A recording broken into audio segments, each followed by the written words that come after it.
안녕하세요. 잡슈광입니다. 대한민국이 만든 무기가 전 세계로 계속해서 뻗어나가고 있습니다. 국내 방산업체들은 지난해 상반기 UAE에 천궁2, 이집트에 K9을 수출한 데 이어 하반기엔 폴란드와 K2, K9, 천무, F-50 수출 계약을 맺으며 해외 진출을 본격화했는데요. 그런데 이런 놀라운 일이 가능했던 건 과거 한국이 휴전 국가라는 특수한 상황 속에서도 주요 무기들을 국산하기 위한 노력을 아끼지 않고 꾸준히 개발에 매진한 결과이기도 합니다. 끊임없는 노력 덕분에 현재 한국 방위산업의 무기체계 수준은 선진국의 80-90% 수준까지 올라왔다는 평가를 받고 있는 중으로 수출 규모 역시 매년 무섭게 성장하고 있습니다. 실제로 이제 한국에서 방산 분야는 수출 효자 산업 자리에 오르며 무기 도입을 추진하고 있는 전 세계 국가들로부터 뜨거운 러브콜을 받고 있는데요. 특히나 현재 한국산 무기에 눈독을 들이는 국가가 많이 있지만 그 가운데서도 폴란드를 빼놓을 수 없을 것으로 보입니다. 심지어 작년에 한국을 찾아 F-50을 직접 탑승해본 폴란드 부하슈차크 국방부 장관은 이 장비가 꼭 폴란드에 들어왔으면 좋겠다고 한 뒤 단 일주일 만에 수출 계약 협상을 진행하는 역대급 잭팟을 터뜨렸습니다. 심지어 지금 폴란드의 경우 한국의 새로운 군수 보급기지로 부상할 정도로 주목받고 있는데요. 게다가 폴란드 언론에서는 이제 한국이 없으면 아무것도 못한다는 분위기가 나올 정도라고 합니다. 현재 폴란드에서 어떠한 반응이 나오고 있는지 자세히 알아보겠습니다.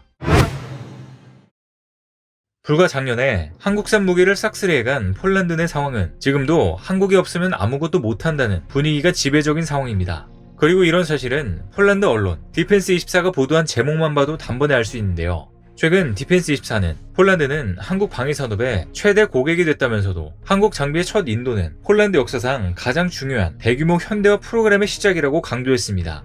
매체는 앞으로도 한국과 기술 이전, 추가 주력 전차와 곡사포 계약이 예상된다며 이런 협력의 가치는 수십억 달러에 달할 것으로 보이며 폴란드 방위 산업을 부양할 수 있는 유일한 마지막 기회가 될 것이라고 했습니다. 그러면서 디펜스24는 현재 노르웨이, 루마니아, 체코, 슬로바키아 등 다른 유럽 국가들도 한국 제품에 관심을 갖고 있다며 이런 기회를 살려 폴란드가 한국 방산 제품의 유럽 수출을 돕는데 중요한 역할을 할 수 있을 것이라고 밝혔습니다. 이 매체는 제한된 제조 능력을 가진 독일 방위산업은 유럽 내 수요를 충족시킬 수 없었지만 한국은 빠른 납품 역량으로 우리의 니즈를 충족시켜줬다며 폴란드는 이런 한국의 제조 프로세스를 솔루션으로 제공받을 수 있는 만큼 그 기회를 놓치면 안 된다고 전했습니다.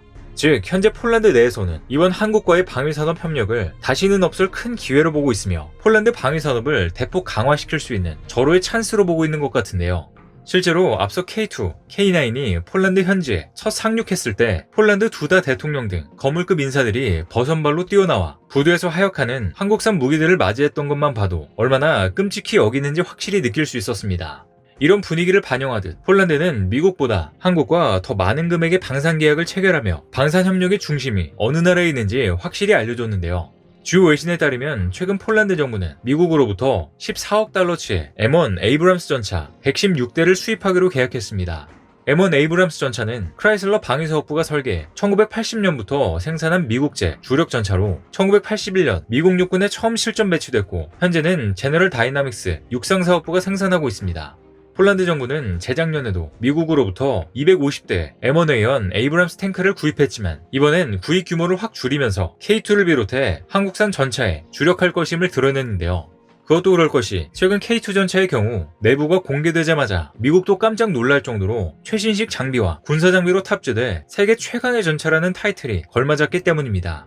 실제로 폴란드 매체 TKO가 공개한 K2 내부 영상을 보면 전차 장석, 조수석, 호수석에는 전장 표시 지도 관련 디스플레이 장비는 물론 APS, 능동 방호체계 관련 장비가 한눈에 들어왔습니다.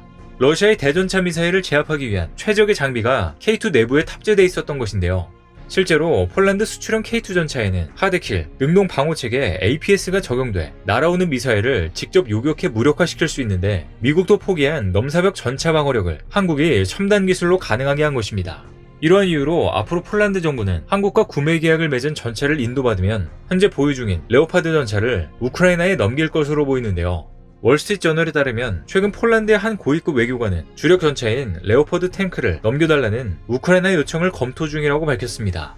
레오파드 전차는 최근 미국과 독일, 프랑스가 우크라이나에 지원하기로 방침을 밝힌 경량 탱크보다 더 중무장한 전차로 폴란드는 현재 해당 전차를 240여 대 보유하고 있습니다. 이는 애초에 독일에서 개발된 것이지만 폴란드가 2000년대부터 사용하기 시작했으며 그동안 사실 현대화 작업도 벌일 정도로 애착이 있었습니다. 하지만 이제 K2 등 한국산 전차를 알아버린 폴란드가 이제는 사실상 독일 전차를 버리고 한국산 전차를 주력으로 모두 새로 바꾸려고 하고 있는 것으로 보이는데요. 이와 관련해 폴란드 국제정세연구소의 한 간부도 레오포드의 우크라이나 지원은 한국에 주문한 전차가 얼마나 빨리 인도되는지에 달렸다며 이는 시기의 문제일 뿐이라고 말했습니다. 이미 폴란드 내부에선 한국산 전차로 완전히 갈아타려는 결단을 내린 지 꽤 오래된 것 같은데요. 그런데 이처럼 한국산 무기를 장착한 폴란드가 유사시 우리의 군수 보급기지가 될 수 있다는 분석이 나와 주목되고 있습니다. 역사적 공통점을 갖고 있는 한국과 폴란드는 초유의 대규모 무기 거래를 통해 운명 공동체가 돼가고 있는데, 이를 두고 군사 전문가들은 양국이 무기는 물론 탄약도 상대방에 공급하는 보급기지로 발전할 수 있다고 입을 모았습니다. 만약 북한과의 전면전이 발생하면 창원 등에 있는 우리 방산업체들은 북한의 미사일 공격으로 공급에 문제가 생길 수도 있는데요. 하지만 폴란드가 우리와 같은 전차, 자주포 등 무기와 탄약을 갖게 되는 만큼 비록 거리는 멀리 떨어져 있지만 우리의 유력한 보급기지가 될 수 있다는 것입니다. 군수보급의 중요성은 이번 우크라이나전을 통해서도 재확인되고 있는데, 그런 의미에서 보면 폴란드 방산 수출은 이제부터 시작인 것으로 보이며 또한 군사적으로도 우리에게 매우 중요한 의미를 지닌 것으로 보입니다. 반면에 일찌감치 KF-21을 통해 군사 협력 국가로 발돋움하려고 했던 인도네시아와는 완전히 분위기가 다른데요. 한국과 전투기를 공동 개발하기로 한 인니는 여전히 KF-21 분담금을 지불하지 않고 있으며 경제 사정이 어렵다는 핑계로 분담금 30%를 현물로 납부하겠다고 했지만 이마저도 어떤 현물로 언제까지 지급하겠다는 언급도 없습니다. 이와 달리 폴란드는 벌써 FA-50 선수금을 무려 30%까지 미리 지불하는 이례적인 행보를 보이며 인니와 크게 비교됐습니다.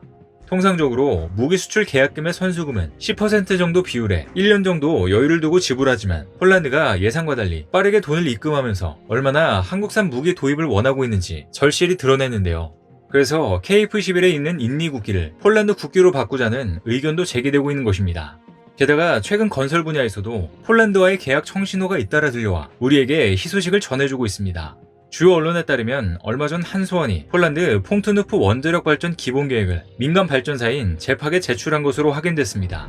지질, 예산 등 원전 건설을 위한 밑그림을 전달한 것으로 총 사업비만 40조 원에 이르는 폴란드 원전 수주가 가시화됐다는 분석이 나오고 있는데요. 이를 두고 원전업계에서는 폴란드 원전 사업 수주 가능성이 크다고 보고 있는데, 실제로 기본계획 제출은 원전 수주 단계를 차례대로 밟는 과정이기 때문입니다. 그리고 최근 한수원은 체코, 폴란드 원전 사업의 수주를 위한 팀코리아 수주 전략회의를 개최하며 본격적인 신호탄을 쐈는데요. 뿐만 아니라 최근 폴란드와 체코 등 해외 언론 20곳 이상에서 한국의 원전 수출 금융 지원책, 원전금융 팀코리아 관련 보도를 내며 사실상 폴란드 원전 수주가 가시화되고 있음을 알렸습니다. 여기에 더해 인천국제공항공사는 폴란드 신공항 운영사업 수주에도 바짝 다가서며 또 하나의 해외 프로젝트 수주가 기대되고 있는 상황인데요.